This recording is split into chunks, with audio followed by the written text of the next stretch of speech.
Welcome to my channel. आज का हमारा टॉपिक है हायर परचेज फाइनेंस।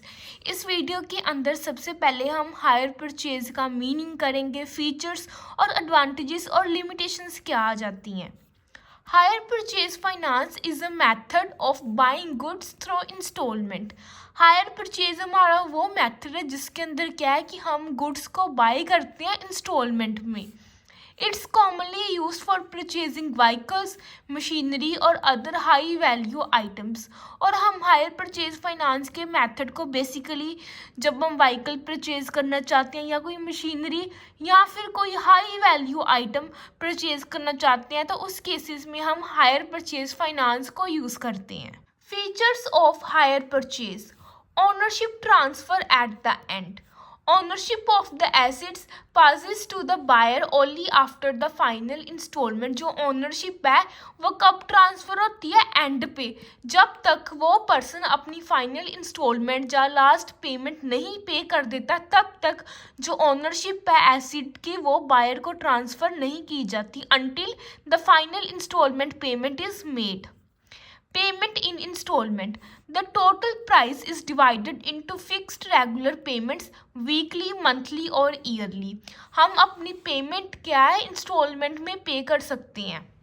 जो हमारा टोटल प्राइस होता है हमारी आइटम का जो हम परचेज करते हैं उस टोटल अमाउंट को हम एक फिक्स्ड अमाउंट में डिवाइड कर देते हैं और उस अमाउंट की हम रेगुलरली पेमेंट करते हैं। हम वीकली भी पेमेंट कर सकते हैं, मंथली, ईयरली भी, डिपेंड करता है कि हमारी जो आइटम है उसका प्राइस क्या है और हम अपनी इंस्टॉलमेंट कितनी फिक्स करते हैं। Down payment required usually begin with an initial deposit और down payment followed by the instalment.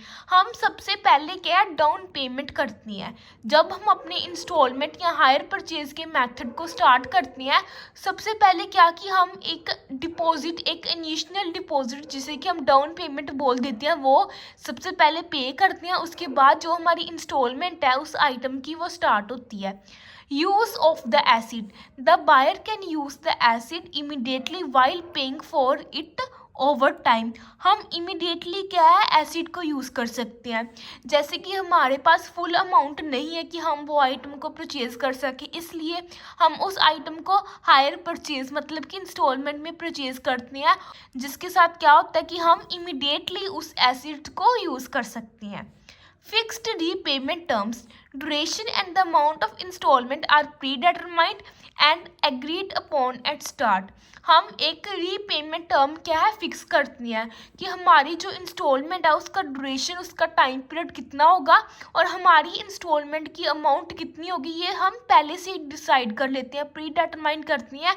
और जो बायर और जो हमारा ट्रेडर होता है दोनों एग्री करते हैं कि हमने कितनी ड्यूरेशन या कितनी इंस्टॉलमेंट अमाउंट सेट करनी है। उसके बाद ही जो हमारा मेथड है हायर परचेज का वो स्टार्ट होता है। Advantages of hire purchase: immediate use of the asset: you can use the asset, car, equipment, etc. right away even though you haven't paid the full amount upfront। कि हम acid को immediately use करते हैं, जैसे कि हमने कोई car, equipment purchase किया हायर परचेज पे तो हम उस एसिड को इमीडिएटली यूज़ कर सकते हैं। अगर हमने उस एसिड की फुल अमाउंट पे नहीं करी फिर भी हम उस एसिड को इमीडिएटली यूज़ कर सकते हैं। Spread cost over time: payment are made in installment making expensive items more affordable. कि हम जो ओवरऑल कॉस्ट होती है हमारी आइटम की या कोई भी एसेट जिसे हम परचेज करना हम उसकी ओवरऑल कॉस्ट क्या है स्प्रेड कर देते हैं एक इंस्टॉलमेंट में अंदर। जैसे कि हम इसके अंदर अगर हम इंस्टॉलमेंट में पे करते हैं अपनी आइटम की अमाउंट को तो इसके साथ क्या होता है कि जो एक्सपेंसिव आइटम्स है वो भी क्या है अफोर्डेबल हो जाती है। Fixed installment: monthly payments are usually fixed, helping with budgeting and financial planning। कि हम एक फिक्स्ड इंस्टॉलमेंट प्लान फिक्स करती हैं कि हम मंथली पेमेंट करते हैं जो कि पहले से ही फिक्स्ड होती है, जिसके साथ क्या होता है कि हम अपनी फाइनेंशियल प्लानिंग और बजटिंग क्या प्रॉपरली कर सकते हैं अगर हम मंथली पेमेंट के बेसिस पे इंस्टॉलमेंट सेट करते हैं। Easier to obtain than loan: loan से ज़्यादा हम हायर परचेज को ईजिली यूज़ कर सकते हैं। Hire purchase agreement are often easier to qualify for even with limited credit. कि अगर जो हमारी क्रेडिट लिमिट है वो कम है, फिर भी हम हायर परचेज के एग्रीमेंट को ईजिली क्वालिफाई कर सकते हैं, अडोप्ट कर सकते हैं। Ownership at the end, after all installment are paid you become the full owner of the asset. Ownership कब ट्रांसफ़र होती है? एंड पे। जब तक हम सभी इंस्टॉलमेंट या फाइनल इंस्टॉलमेंट पे नहीं करते तब तक ओनरशिप क्या ट्रांसफ़र नहीं की जाती। बट जब हम सारी इंस्टॉलमेंट टाइमली पे कर देते हैं तो जो वो पर्सन होता है वो क्या है, रियल ओनर बन जाता है उस एसेट का। पहले हमने किए थी एडवांटेजेस, अब हम करेंगे disadvantages of hire purchase.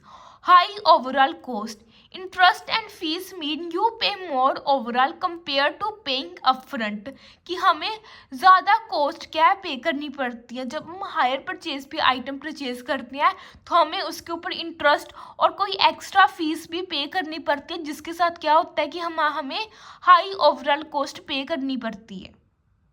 No ownership until final payments. You don't legally own the asset until the last payment is made.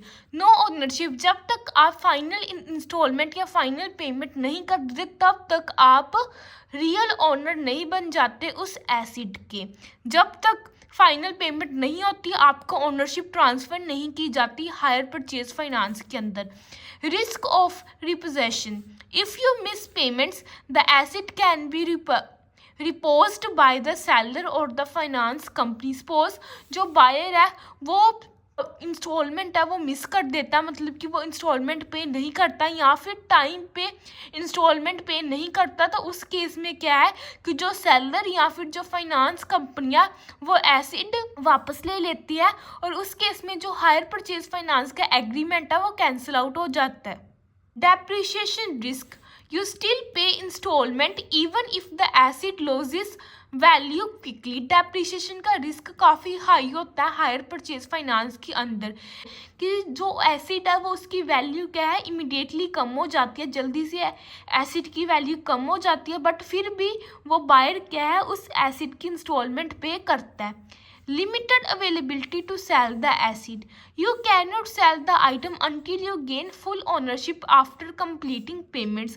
अगर आप एसेट को रीसेल करना चाहते हो तो आप नहीं कर सकते जब तक आप उस एसेट के ओनर नहीं बन जाते, तब तक आप क्या है उस एसेट को रीसेल नहीं कर सकते। जब तक आपको फुल ओनरशिप नहीं मिल जाती, आप सभी पेमेंट नहीं पे कर देते, तब तक क्या है आपको ओनरशिप नहीं मिलेगी और ना ही आप उस एसेट को रीसेल कर सकती हैं।